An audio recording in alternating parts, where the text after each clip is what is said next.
नमस्कार मंडळी, सखीचा भूतकाळ येणार पुन्हा वापस. सखीचा होता एक बॉयफ्रेंड. चला तर मग पाहूया आजच्या पुढील भागात आपल्याला काय पाहायला भेटलं.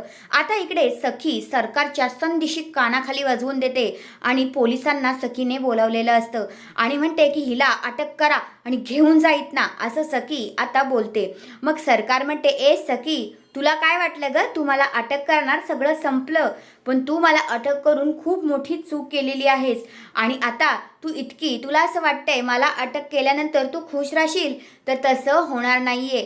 तुझा वर्तमान खराब करायला तुझा भूतकाळ तुझ्या आयुष्यात पुन्हा येणार आहे आणि तो वाटच बघतोय तुझ्या आयुष्यात कधी शिरण्याचा, असं आता इकडे सरकार सखीला म्हणते. म्हणजे नक्कीच सखीचा भूतकाळ आहे तरी काय, हे पाहणं रंजक ठरणार आहे.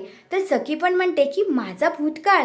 मग आता आपल्याला येणाऱ्या भागांमध्ये सखीचा भूतकाळ काय आहे आणि कोण आहे तो मुलगा, हे सगळं काही पाहायला भेटणार आहे. कारण मागच्या भागांमध्ये आपल्याला तसं दाखवलंच होतं की एक मुलगा जो आहे तो सखीचं, त्याने SS हातावर टॅटूसुद्धा काढलेला असतो आणि सखीचे फोटोज वगैरे त्याने चिटकवलेले असतात. असं तसं आपल्याला भरपूर आधीच्या भागांमध्ये एक एक थोडे पॉईंट बघायला भेटलेच होते. पण आता सरकार मात्र हसत हसत सांगत असते सखीला की बघ, तुझा वर्तमान खराब करायला तुझा भूतकाळ समोर येणारच आहे. आणि त्या मुलग्याची ते एंट्री दाखवलेली आहे, पण त्याचा चेहरा काही अजून समोर आलेला नाही.